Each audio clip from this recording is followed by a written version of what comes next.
Good morning. My name is Sally Matson and this is my colleague Jill Budgie. And your names are? Derek. And Annick. Could I have your mark sheets, please? Thank you. First of all, we'd like to know something about you. Where are you from, Dirk? I'm from Holland. I'm from Haarlem. It's near to the west coast of Holland. And you, Annie? And I'm from Zurich, Switzerland. Are you working or studying at the moment? I'm studying at the moment. But now I'm right now taking a gap year, so obviously I'm not studying. I'm studying English. But. And you? I'm having a gap year. I finished my high school this summer and I'm going to university next summer. Can you tell us something about your plans for the future in terms of work? I want to become a doctor. I want to improve the health of human beings.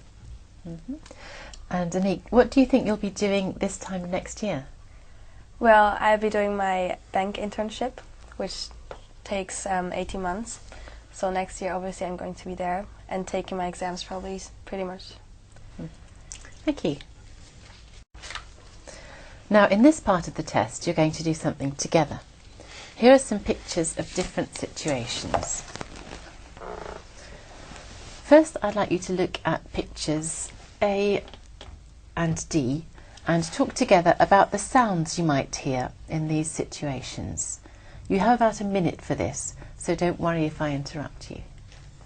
Okay, on picture A you can see, I think, some kind of jungle with chimpanzees. Yes. So I guess there are a lot of natural sounds, like leaves moving and maybe some water, maybe there's a river nearby. And maybe the roaring of the chimpanzees as well. Yeah, or gorillas, I don't know, some kind of the apes. wind, yeah.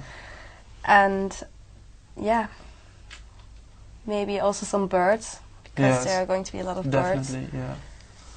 And what other animals could there be? Well, just different kind of insects maybe as well. Yeah, but I don't think you hear them a lot. And about D, depends. I think the splashing of the water, definitely, of the sea.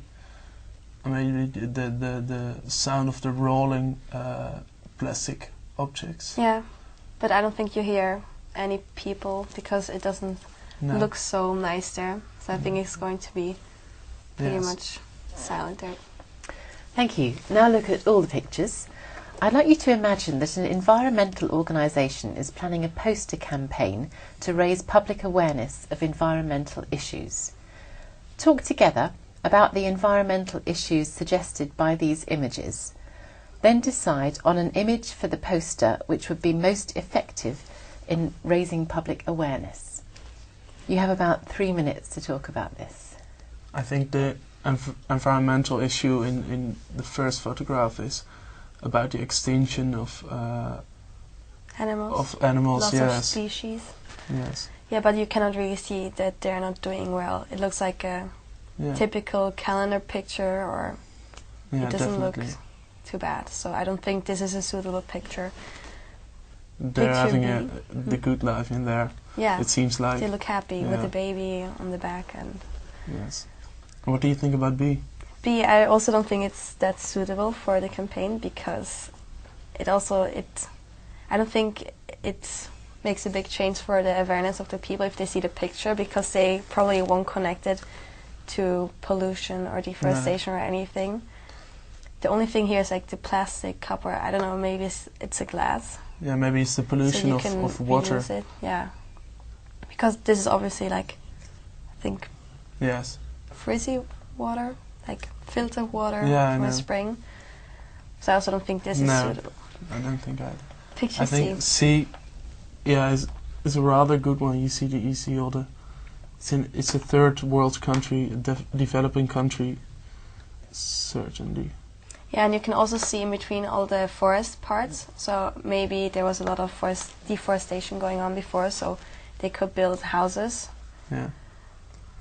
So this would be, I think, one of the better pictures for the campaign, definitely. because you can see that there's been some deforestation. Yes, I think these probably also then loss of species, because the animals don't have their normal habitats anymore. Because all the trees. Yeah, they cut down all the trees. I think D is a good one as well. Yeah, I agree. It's a common picture. Because normally beaches are supposed to be nice and families want to spend their time there or go for a stroll. And if it looks like this, I'm pretty much certain that no one wants to go there. So this would raise awareness. It looks like such a well-known white beach with the light blue water, but it's all polluted. To be honest, by pretty much every plastic beach looks kind of similar nowadays because everyone's just throwing away their Coca-Cola cans, and so it's quite common. But it's very hard to make all litter bins on all beaches. Yeah. What do you think about E? Well, it looks like I don't really connect it with environment because they're just old used cars that are being compressed. Yeah, maybe they use the metal again. For that. Yeah. Yeah, but also I wouldn't use it for the campaign. No, I think. So I think we choose D. D, yeah, it's the best one definitely, and I think E. It's really bad because you can use metal again. You can recycle it. Yeah. And D actually affects the people. Yes. So definitely. Thank you. Now, in this part of the test, you're each going to talk on your own for about 2 minutes. You need to listen while your partner is speaking because you'll be asked to comment afterwards. So, Dirk, I'm going to give you a card with a question written on it, and I'd like you to tell us what you think. There are also some ideas on the card for you to use if you like. All right? Here's your card. Please let Annick see your card. Remember, Dirk, you have about 2 minutes to talk before we join in.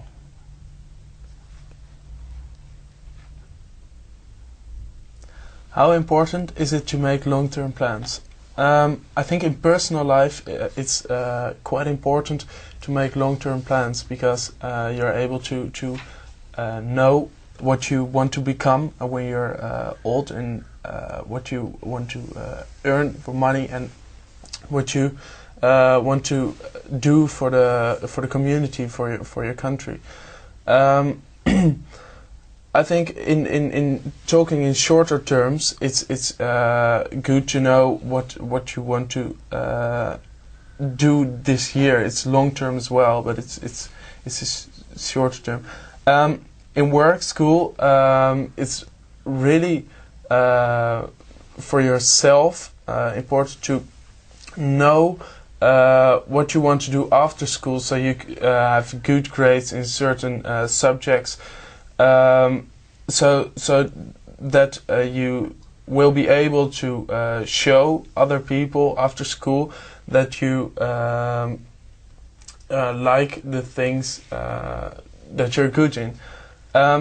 In government, it is of course very important to make long-term plans.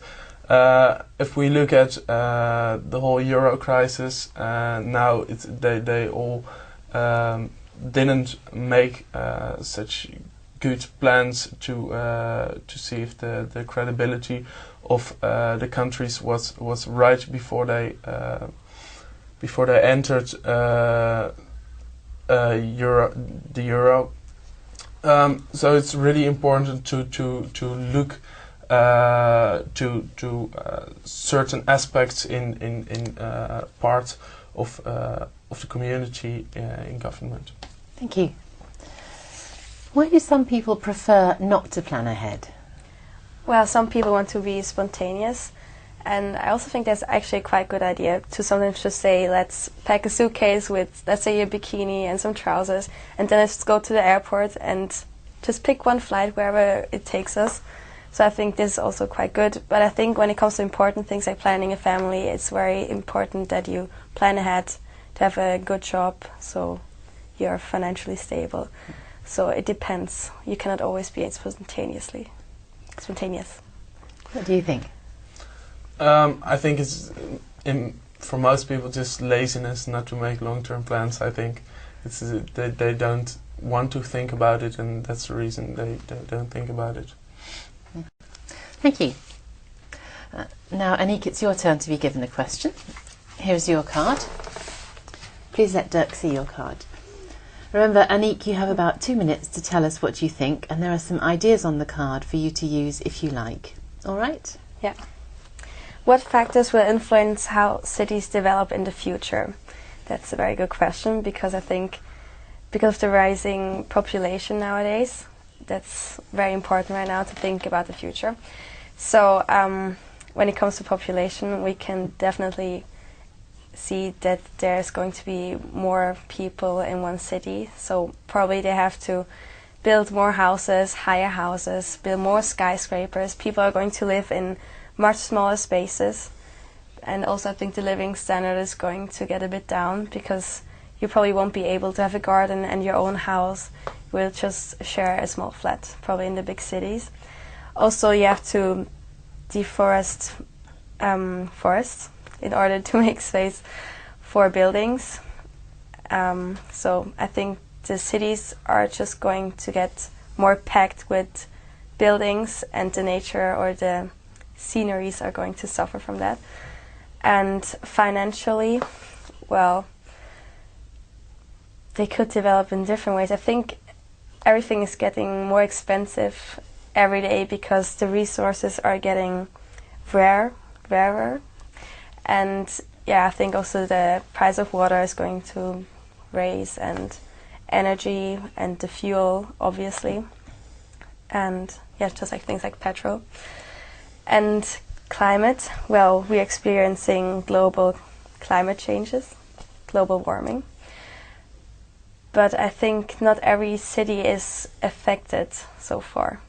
So probably in the jungles or like rainforests, the seasons are not really going to change because they're always at the equator.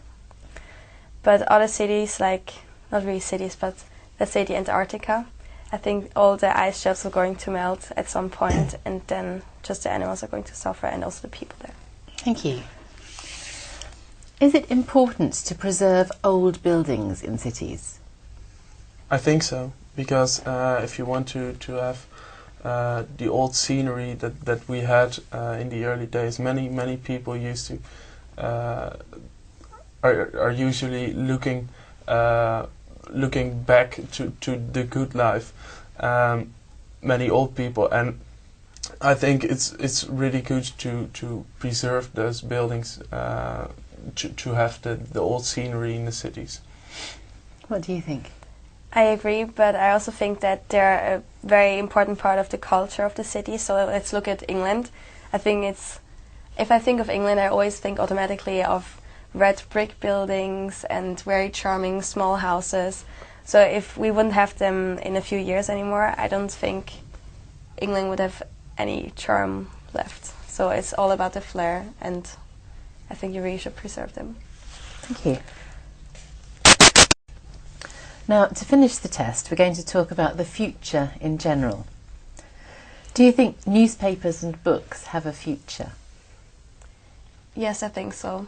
Some people say that the internet is going to take over everything, and that you're going to read all the articles now on iPads, on e-booklets, or what are they called? Kindle. Kindle, exactly.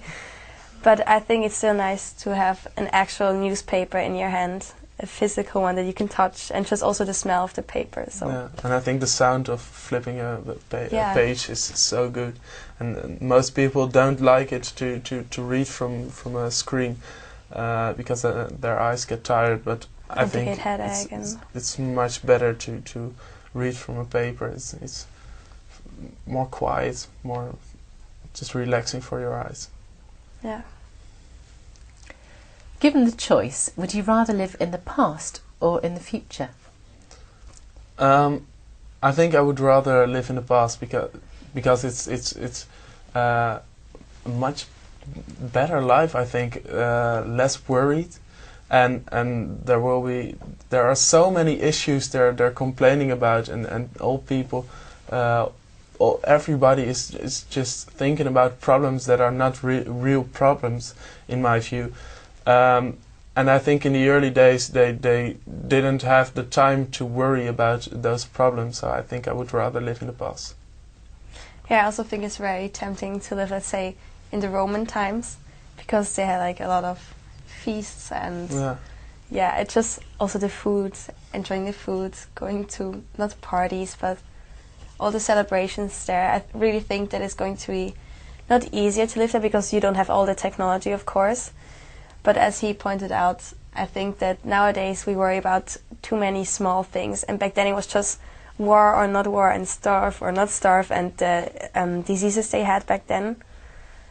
Okay, because now we have the medical advantages, so we don't have to worry about the pest or I don't know. Yeah, but we're worrying about things that are not. But it also would be nice to be one day in the future, where you have like everything automatically and just not to actually live there, but just to experience and see how it is. How will you enjoy yourself if everything is done by something else? Well, we don't know how the future is going to be like, so maybe you have like cyber jets and you can fly, and I think this would be fun. Could be. Could be. Some people worry that wild animals will only exist in zoos in the future. What do you think about this? Well, I hope not. No. But right now it seems like many species are going to be extinct in hundreds of years. But I think humankind should try to do their best in preserving them. And maybe keeping them in a zoo as well is helping to preserve them, because they don't lose their habitat there, but still it's not real wildlife. Yeah, but I think it's better to have certain reservates to keep the animals and to have the wildlife as well in there. It's much better for the animals, I think, than in a zoo.